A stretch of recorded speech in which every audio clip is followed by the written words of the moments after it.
I know the perfect campground, but I'm not telling. It's a secret. Because if I tell, everybody would want to come and then it wouldn't be perfect anymore.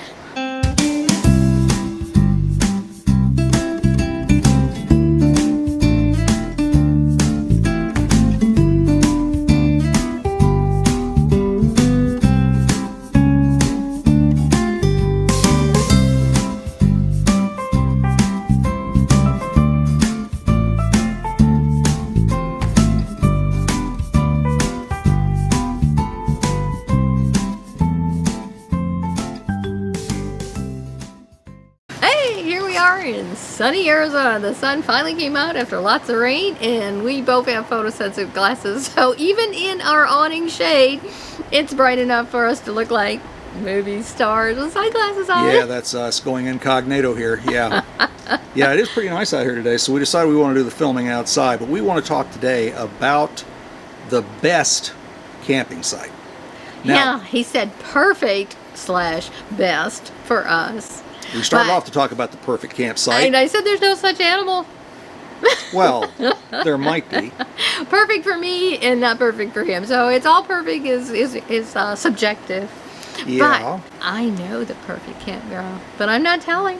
It's a secret. Because if I tell, everybody would want to come and then it wouldn't be perfect anymore. So we're not going to tell you about our perfect campsite, but we might tell you about the best campsites. So what we have done is come up with 5 things that we look at whenever we are evaluating campsites to go to. We've been on the road now for coming up on a year, about 10, 11 months. And so we've got some mental things that we check off whenever we're evaluating different campsites we're going to. And so we're going to share those with you. Well, as they say in real estate, location, location, location. So that is always our priority. We have a bucket list and we want to go certain things. Oh, location, we want to be where we're going to see and not be miles and miles away. So location is the first thing we'll talk about. Yeah, there's some folks that are wanting to stay in a particular campground system. We're Thousand Trails members, and so we know some folks that they want to go just where Thousand Trail campgrounds are. And that's perfectly legitimate if that's what you want to do. We're off seeing sites though around the country, so we'll stay in a Thousand Trail site if there's one around, but we're not averse to going outside the system because, as Sharon says, it's really about what we want to go see. That's the main thing. So location is our number one. So we go hunting and we use All Stays. We've talked about that before. It's a nice app. There's a lot of different apps. If you want a boondock for BLM land, there's different boondocking sites and apps. Anyway, all these different ways to look and search for that perfect place. So the second thing we take into consideration are the sites themselves. Are they going to be big enough? Do they have pull-throughs, maybe? That's the important thing. Another thing to think about, though, is in the campsite, are there going to be really any tight turns that are tough to get through? Can you get to them? Some of them are up on a mountain and they're not level. The roads are going like this or down. Yes. So we're going to look at all that stuff to see what kind of site considerations there are. Are they level and dry? Do they have full hookups available, or is it just water and electric, or is it really completely dry camping? So those are the things that we consider whenever we're looking at just the site consideration. So that's the number 2 thing that we look at. But remember, location's first. So if it's really close and we have to boondock, we can live with that. So that's how you do it. One last thing we'll mention here is because we ride a motorcycle, we want to know if the roads are conducive to the kind of bike we have. We've got a road bike. So if there is a campsite that's got a lot of sand or something like that, that may not be for us. Now then, where do you find out all this information about what it's like? You look at the comments. Almost all campsites have got a website now, or if you go through something like Sharon talked about, All Stays, there's a section on there where other campers can enter comments about it, and we always read those. We want to find out what their impressions have been, what it's been like, what their experiences were, because that does figure in. Now then, you have to take the comments sometimes with a grain of salt. If you've got a dozen really great comments, give them 5 stars, you got somebody who gives them a 1 and they're a crank, Yeah, Well, there's maybe, always grumpies you know, in the world. They could have had a bad Nothing experience. made them happy. But as Sharon says, there is no perfect campsite. You think you find it, you just haven't looked hard enough yet. We're not telling. We're not telling. That's right. So that's number 1 and 2, location and site considerations. Those are the two things, the first two things that we look at. Okay, so the third, Number 3. the number 3 thing, this is after location and after site considerations, is the park or the campsite well kept and managed, which basically means are they taking care of the place? And does everything work? Like bathrooms, Yeah. it's important kind of things, water, Yeah. electric. We've had a couple that come in the site. Yeah, the electric didn't work. That Yeah. wasn't good. It wasn't maintained. Yeah. Do they have the trash picked up regularly? And again, you'll find all this stuff out in the comments section of all stays, or on the internet you'll find comments about various campsites. Just look them up and make sure you read them. Oh, number Number 4. Number 4. Yes, I did look at my notes. Number 4 is It's all cost. about the money. Yeah, money does figure into this for We're us. on a limited income, and retired, so money is important. Yeah. So And if we could get one for 50 and we can get one free, I'm going free. yeah, It's yeah. better.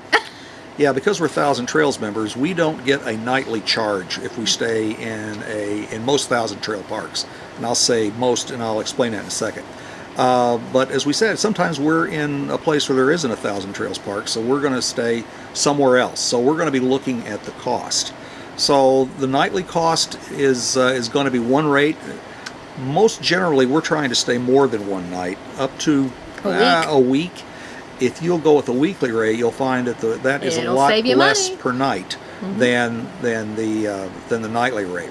Yep. So you're going to want to look at that. But then there's a couple of other things you want to look at. Do they charge for 50 amp service? We have a 50 amp rig. We can live with 30 amps, and if it's not too hot outside, then we'll do that. But many of the parks now are charging extra, $3 or $4 a night for the 50 amp rigs, including Thousand Trails. Many of them do charge a $3 or $4 surcharge for having that 50 amp site. So cost is one of the things that we do look at. Number 5. Number 5 are park amenities, is what we'll call it. This is going to be things like, do they have laundry facilities on site? Do they have propane on site?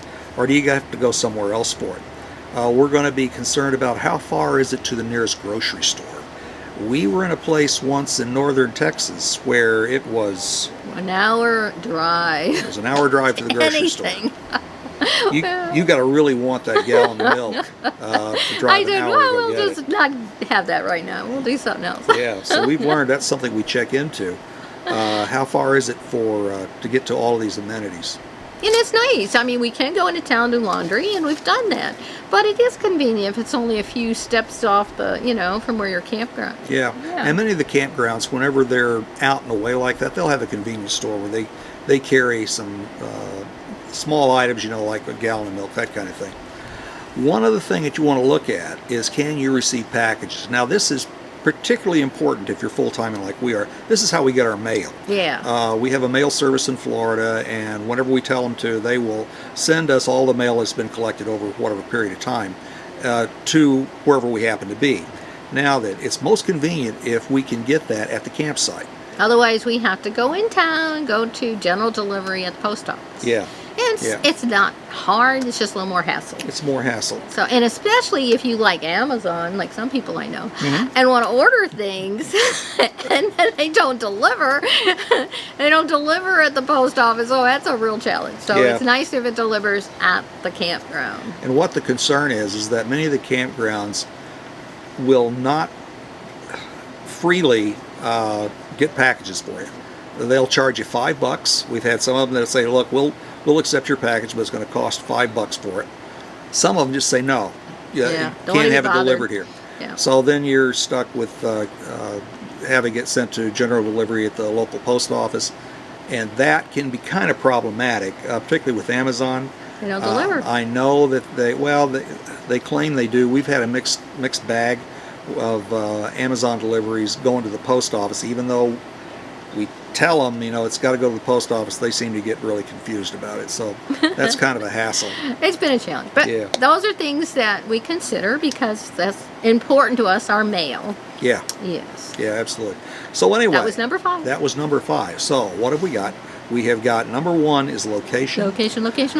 Number 2, and I am going to look, yeah, sorry. 2 is our site considerations. That's going to be things like, is it big enough? Are there any tight turns? Is it The level and bigger dry? is better. Is it full hookup? Number 3, is the park well kept and managed? Are they taking care of the Do place? things work like washers and dryers and showers? And, Yeah. Yeah. If you want to use the pool and everything's broke, that's important. Yeah, and number 4 is cost. We talked about that. Money. And number 5 are the amenities. And that's the nice stuff where I don't have to go so far to the grocery store. That's exactly Yeah. right. So And sometimes you can go down there and get ice cream because I can't fit ice cream in my freezer. yeah, we got a So that's a good amenity. We got a small refrigerator. Yeah. But anyway, so those are the things that where you get this information. You look at the reviews online through All Stays is a great one. That's the one we use principally. But just look up the campsite on the internet. Almost all of them have got some kind of a website. And just look at the reviews to get the information. So Also, we meet lots of campers, and they tell us about it. This was a great that's true. place. Yeah. I mean, word of mouth does help because they've been there, done that. Yeah. And so a lot of times we get that information from other people. Yeah. So I hope this was good for you. We're not going to tell you what are perfect now because it changes. And we've actually got a couple of perfects. So yes, and at the time, sometimes when we're traveling and I'm tired after 8 hours on the road, perfect is just park it in the Walmart and let me sleep.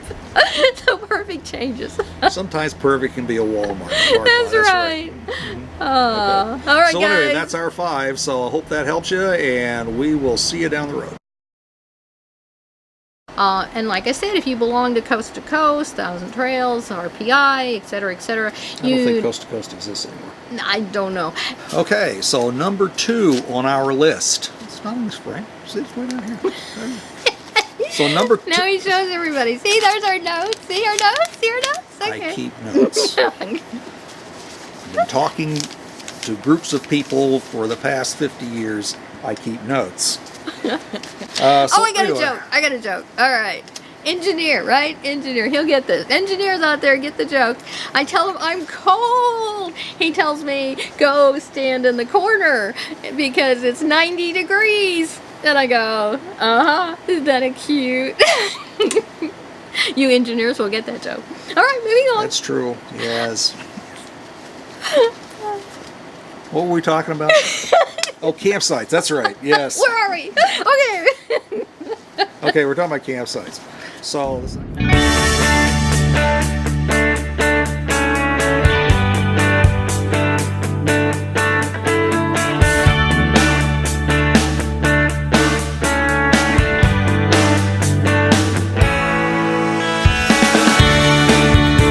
Howdy, partner. Now you come along for the ride, and you come and subscribe, and thumbs up, hit that bell.